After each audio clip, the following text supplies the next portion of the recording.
Welcome back to the Compliance Clips, where you got your co-host, Rick Morgan, and myself, John Farquhar, and our special guest, all the way from the West Coast, Jane Jazrawy of CarriersEdge.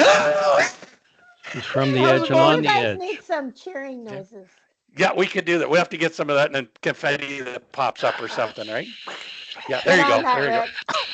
We're on the low budget end of podcasting right now. So yeah. So hey, thanks for joining us, Jane. We really Yeah, thanks for appreciate this having me. opportunity.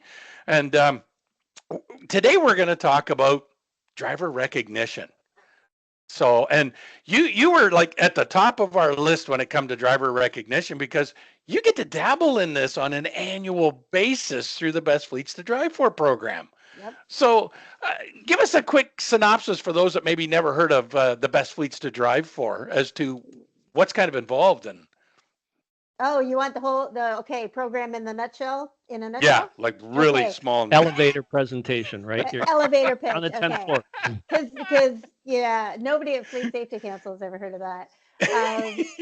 So if you're under a rock and you're in Canada and you haven't heard of this, I will tell you, go to bestfleetstodrivefor.com and you can see a lot of the details of the program. But we started it around 2007, 2008. And so we've been running for 16 years. And what we're trying to do is we're trying to highlight the best practices of great workplaces in trucking. It's all based on scores, so it's all objective numbers. And what happens is the top 20 numbers, like the top 20 scores, are the top 20 for that year. Cool. So there it is in a nutshell. So one of the key areas that we're going to drill down and focus on here for a little bit in the next few minutes is driver recognition. You know, and I think everybody in the industry is wanting to have a recognition program of some sort with their drivers. So, what differentiates those recognition programs? You know, whether it be financial or non-financial and whatnot, from a, I guess, personal meaningfulness as far as it goes. What do you find? Like you can spend what you want. You can recognize people for nothing. It's really how you go about it and how you provide that recognition that is what makes it meaningful or not. Remembering a driver's birthday and sending them a card from the owner of the company is very meaningful to some people. So that is something that happens, but you really have to know your drivers. So how meaningful it is going to differ between companies and drivers and carriers. And the important part is to know what is meaningful to your drivers, not even meaningful to your drivers, meaningful to your staff. So if the office staff are providing the recognition, how do they feel about it? Do they believe it? Or are they going through the motions? So it has to be, it's not so much the quantity or the cost of it, is how the meaning. And it doesn't have to be meaningful to me. It has to be meaningful to the people who are involved in it. So recognition programs can be whatever you want, but they're not going to be meaningful unless you have determined what people actually want. So part of that is an investigation process to figure out what works for your people. Just offering them 2 cents a mile isn't necessarily going to fix the problem when there might be something better that would work, and it could be cheaper even. Oh yeah, and well, the 2 cents a mile is really interesting because there's a whole. I mean, I could talk on like this about what drivers get paid for and what they don't get paid for, and it's not so bad in Canada. But I remember when we first started, we realized that people weren't being paid for training, and at all, like nothing. Like they were expected to come in on their day off, whether it was a Saturday or whatever. They were expected to come in and not get paid, and maybe they'd get a pizza or something. But how meaningful is that? Like how much does a company really value a driver's time when they're doing that? And then they say, "Oh, you're so wonderful. You mean so much to us, but we're not going to pay you for your time." Like that's contradictory, and that's really where recognition programs are so important. Are you contradicting yourself by what you're saying and what you're doing? Well, we're seeing a definite flip in the industry of recognition today versus recognition 20, 30 years ago, right? I remember back when I was in the trucking, recognition was, you know what? You want to be recognized? Here's a slap in the head. I'm paying you to do your job. Just go do your job, right? But today it's like, no, there needs to be more, something more meaningful to show you appreciate other than just your pay. Right. So and some of this has a profound effect on driver morale, retention programs within the company, keeping those people so I can keep my dollars down and not have to spend as much money to recruit when, hang on, a simple retention program or a simple recognition program can aid in the retention of these staff. Yeah, often recognition is part of retention. That is for sure. Right. So I think that I wanted to go back to 20, 30 years ago and paying people for training, because people are still not paying people for training. Like, Right. just pay people for all their time. That Well, is, it's a basic fundamental right. But the other thing is how you get extra cents per mile can also be recognition. mhm, And if it's tied into safety and recognition, and I have a couple of examples that I can tell you, it is really powerful, mhm. because the drivers who complete the requirements for whatever the program is learn something, are safer drivers, and they feel better about being at the company. Mhm. And that can involve training, and it can involve compliance and all of that, Right. scorecards. It can be a mixture of all of that, but that's a really complex version of driver recognition. But there are so many other ways to Mhm, do it that are mhm. simpler. Well, I've always, and I've used this example when meeting with clients and whatnot who are a little against paying for training or even providing training for that matter. Is the sports teams, the great big sports teams out there. What do they do to be good? Train, constantly train. And in a driving world, driving up and down the road is not training. That's experience, but if I'm not doing it right, I need training to understand how to do it properly. So if I can take and train that driver and provide them further education and advancement, they can become better.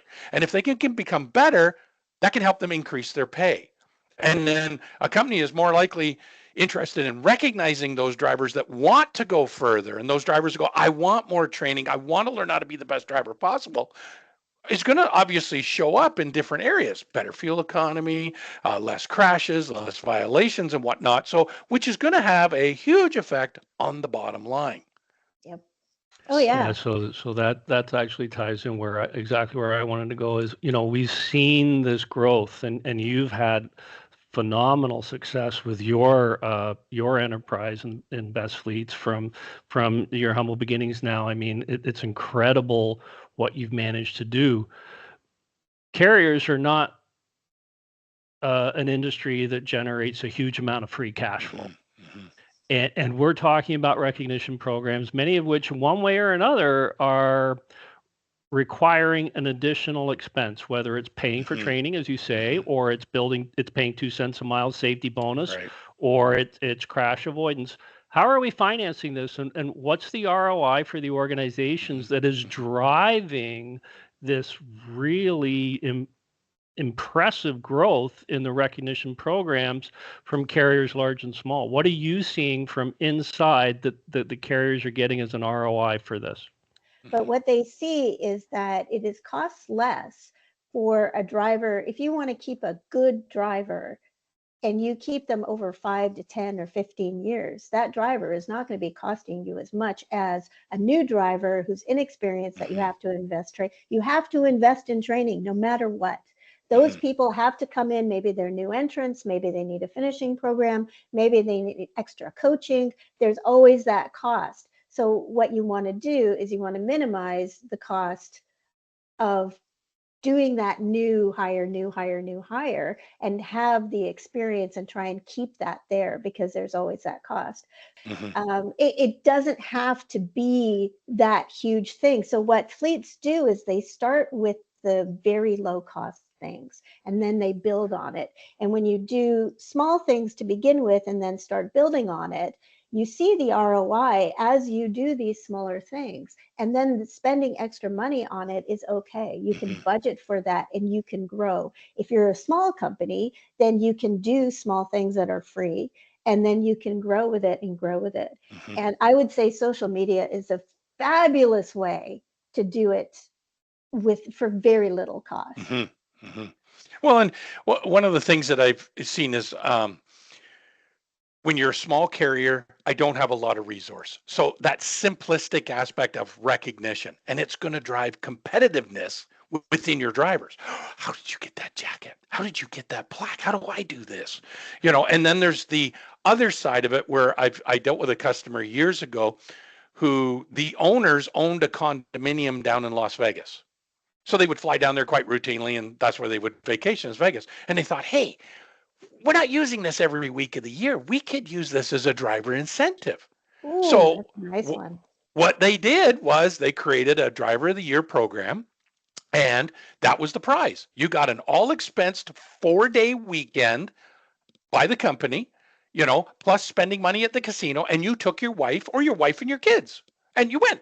And the fight was on. Every driver wanted to be of the year. It got so competitive, they actually had to expand the program. It got to the last I heard, they were up to like 5 or 6 drivers of the year. So every quarter there was somebody going to Vegas at all expenses. The return to the company was huge. Their crashes dropped, their violations dropped, the retention was huge, was awesome because it just increased because nobody was leaving. Everybody wanted to stay at the condo in Vegas, But and actually, in essence, for the company, it didn't cost them anything. It was just like, okay, we're not going to Vegas this week, so we're paying for our drivers to go. So we would pay for ourselves to go. We're going to pay for our drivers to go. So it didn't cost the company a darn thing in the end because they just used it in a different fashion. But that's probably on the high scale of recognition and whatnot. But like you say, as simple as one company I seen use gift cards for Sobeys, Loblaws or whatever, recognize like that. And that's huge because when your spouse sees you bring home that card, and even if you got it on a monthly or quarterly basis and you didn't bring it home one month, your cheerleader all of a sudden is going, where's the card? Why didn't you make the quota this month? What's going on, honey? Where's that card? I'm relying on that $200 for groceries. What the heck? So or even like thank yous, even just $10. I know that Kriska did this, and Kriska is on our top 20 right now, and they did $10 gift cards through social media forever. Like they were like, I don't know if they're doing it now because I haven't been on social media, but they were constantly engaging with the drivers. And I don't know if you had to be a driver for Kriska to be eligible, but they were giving away those gift cards constantly. And they're on the top 20. I know that they have some other good recognition programs, but it's not just pat on the, well, okay. We want to talk about pat on the back. One of the things that happens in trucking or in any company is that the loudest person, I would say John, the loudest person gets the attention, right? So if the three of us are working in a company, we're all drivers, the person who is going to be paid the most attention to is probably going to be John, and then second me. Well, it might be me first. I don't know. It depends on how well we get along as colleagues. In the parking lot. In the parking lot. Exactly. Let's go. Yeah. And but the squeaky wheel gets the grease, right? Exactly. So part of recognition is catching somebody doing something good, and giving people who have like almost never get called out for something good, just do it. And we have a system, we have something in CarriersEdge that we call it Fist Bump Friday. And basically, if somebody has done something for you or has done something well or has gone above and beyond, you give them a fist bump. And it's really, the whole cost is write a sentence about what they did. And anybody in the company can do it. And it's, it works really well. Okay, so that brings us to the end of part one with our interview of Jane from Best Fleets to Drive For. Some really impactful information there in part one, and part two gets even better as we start to explore how introducing recognition and best practices can change the entire culture of your organization for the better. Please be sure to join us. Subscribe now so you never miss another show. Thanks so much. Look forward to seeing you next time. Compliance Clips is a joint production of Summit Risk Solutions and Links Consulting. Thanks so much for being with us today. We really appreciate it, and we look forward to seeing you in our next release. Take care.